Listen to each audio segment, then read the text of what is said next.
né? Bom, o negócio do Brasil é esse mesmo, né? A gente tem que entender que o Brasil é um país que tem muitas coisas importantes. É um país muito grande. Tá certo que tem uma parte da esquerda brasileira que quer cortar o país em 20 países pequenos, né? Eu imagino, por exemplo, como é que seria o Piauí, país independente, como é que seria a situação desse país. Mas é um país gigantesco, um país que tem uma importância econômica muito grande, que tem uma importância política muito grande, mas a situação do Brasil nesse momento sempre foi assim, mas agora chegou num ponto que é um ponto que é difícil de aguentar, que é o seguinte: tudo que é feito aqui é feito para que as pessoas, os capitalistas estrangeiros, né, associados aí com uma minoria de capitalistas brasileiros, se é que a gente pode chamar esse pessoal de capitalista brasileiro, ou talvez o correto seria simplesmente dizer que eles são capitalistas, se aproveitam enquanto que o povo sofre desesperadamente. O futebol é um caso desse. Milhares de jogadores brasileiros jogam no estrangeiro. E a seleção brasileira está interditada de ser campeã mundial. E a imprensa que faz o povo acreditar que isso não é natural, é ruim mesmo a seleção brasileira, né? Boa é a seleção, sei lá das quantas, que eles inventam. Normalmente, uma seleção europeia, né? E tudo é melhor do que o Brasil, logicamente. Isso daí, né, no terreno econômico, é uma coisa devastadora. Veja o problema das privatizações, que eu acho que a gente já falou aqui 2 semanas atrás do problema da dívida pública, que é um escândalo total, né? É uma coisa muito escandalosa. Os bancos ficam com metade do orçamento federal enquanto o povo passa fome, né? E na hora que o Lula fala que ele quer uma PEC para pagar o Bolsa Família, os caras ficam lá recortando a PEC, né? Porque é muito dinheiro, vai estourar o teto de gastos. Para os banqueiros sempre vai sobrar o dinheiro necessário, né? Aí o pessoal vai falar, logicamente, que mas o que você quer? Não vai pagar a dívida? Mas o problema não é bem esse, né? Embora isso aí seja uma besteira, o problema não é esse. Você não pode ficar eternamente, né, acorrentado a uma dívida. Isso já não é uma coisa normal. Isso já é uma operação criminosa. Você fica escravizado ao credor. Isso aí não é uma coisa aceitável. Você não pode deixar o povo, 60 milhões de pessoas passando fome, enquanto você paga uma dívida. Ninguém faz isso daí. É absurdo, né?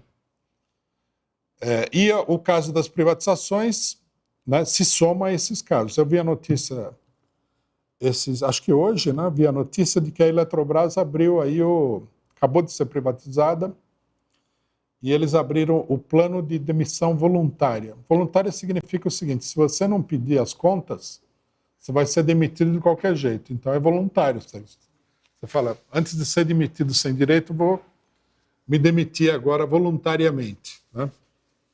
Vamos demitir milhares de trabalhadores da Eletrobras. Para que eles vão demitir esses trabalhadores? Que vai aumentar o desemprego no país, que vai aumentar a miséria no país, para, logicamente, sobrar mais dinheiro para entregar para os acionistas da Eletrobras. A Itaipu, os brasileiros pagaram a conta da dívida, né, do dinheiro que foi emprestado para construir a usina de Itaipu, até agora. No final desse ano acaba. Aí os credores pegaram a empresa já sem essa dívida gigantesca. Quer dizer, é uma mamata. Enquanto o povo passa fome, o pessoal faz essas coisas, né? Queria chamar a atenção para uma coisa que tem que ser uma campanha nacional, que é o problema do petróleo brasileiro. O Brasil, segundo estimativas, né, não é uma pesquisa confirmada, mas é uma estimativa que eu acho que não apenas é razoável, como ela é provavelmente subestimada, dado o tamanho do país, o Brasil teria reservas de petróleo que seriam superiores às reservas da Venezuela, que são as maiores reservas de petróleo do mundo. Aí o que acontece? Primeiro, a empresa foi privatizada, na época do governo FHC. Os acionistas engolem todo o lucro gerado por essa empresa. A gasolina, ela é comprada de fora, sendo que o Brasil tem toda a tecnologia e já tem, né, unidades para o refino da gasolina. Poderia refinar toda a gasolina. O Brasil seria autossuficiente, né, na produção de gasolina. De petróleo já na produção de gasolina. Não teria que depender de nenhum preço no mercado internacional. Você poderia colocar a gasolina aí a preço de banana. Por que isso aí não acontece? Porque os interesses estrangeiros não querem. O Bolsonaro e o Temer privatizaram boa parte das refinarias brasileiras. Ao invés de construir mais refinarias para refinar a gasolina, eles privatizaram as existentes. Tudo isso é uma operação criminosa contra o país. Vocês imaginem, por exemplo, se o Brasil se o país, né, o povo brasileiro, um governo que não fosse o povo, mas um governo que tivesse um mínimo sentimento nacional, tomasse controle do petróleo nacional. O Brasil teria a capacidade de produzir lucros do petróleo maiores do que, sei lá, todos os países produtores de petróleo. Mas aí o que acontece? Uma parte desse petróleo está na região amazônica. Aí começa a campanha de que não pode extrair o petróleo. Tem que preservar a árvore. O povo pode morrer de fome. Isso aí ninguém se preocupa. O cara está mais preocupado com a árvore do que com o povo morrendo de fome. Como também se você não pudesse, né, ter uma política de preservação e de extração do petróleo ao mesmo tempo. Mas ninguém vai ser favorável a isso. Aí há uma pressão enorme da burguesia brasileira para privatizar tudo. Aí inventam histórias. O Brasil não tem tecnologia, o Brasil não tem capacidade de investimento. Isso é tudo bobagem. Se o lucro do petróleo estivesse na mão da Petrobras e a empresa fosse estatal, teria dinheiro para investir no que quisesse. Eu dei uma olhada para ver qual é o lucro anual da Companhia de Petróleo da Arábia Saudita, Aramco. Esse lucro anual deles é perto de 1 trilhão de reais. Imagina a diferença que isso aí não faria no Brasil. O pessoal fica discutindo aí, né, se pode dar 300 bilhões para matar a fome do povo. Sendo que o país poderia ter, né, um lucro superior a esse de 1 trilhão de reais. Só com uma única empresa, que é a Petrobras. Depois tem a petroquímica também. Está tudo na mão de empresas estrangeiras. Se vocês forem na internet, falarem lá, companhias petroquímicas brasileiras, vocês vão ver lá, é BASF, Bayer, não sei o quê, tudo empresa estrangeira. Os setores mais lucrativos estão na mão das empresas estrangeiras. Tudo bem. 50 anos atrás, 60 anos atrás, você poderia dizer o seguinte: o Brasil não tem a tecnologia necessária para operar isso daí. Mas não é verdade hoje.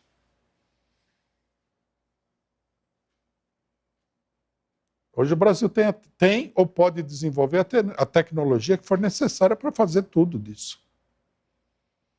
Quer dizer, o problema do futebol, ele dá uma expressão mais colorida a uma situação que é generalizada no país. O Brasil é como se ele fosse uma vaca gigantesca que o pessoal todo se aproveitasse dessa vaca aí, menos os filhos da vaca. É isso que está acontecendo. Aí você tem uns gaiatos que falam assim, não, mas isso aí é muito nacionalista. Agora, como não ser, como não que nós sejamos nacionalistas porque é uma ideologia isso daí, mas como não defender, como não reagir a isso daí? Como seria possível? Né? Não é possível. Ou você reage ou você é cúmplice dessa operação gigantesca de roubo. De todos os países que o pessoal fala países emergentes, o que dá maior lucro para o imperialismo é o Brasil. O Brasil é assim, um gigante indefeso. O pessoal vem aqui e rouba tudo, com a maior tranquilidade.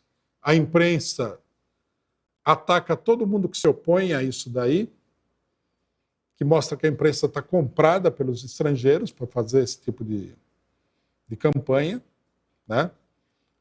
E eles conseguem convencer uma parte da classe média é difícil, né? A apoiar esse tipo de coisa. E o país aqui, o povo morrendo de fome, e ninguém fala nada disso daí. A esquerda está preocupada com a descolonização da língua brasileira, enquanto que o país está sendo roubado por todos os lados pelo capital estrangeiro, colonialista, imperialista, ultrapredatório. Essa é uma discussão que tem que ser colocada aqui muito claramente. Não é possível isso daí. Bom, para concluir,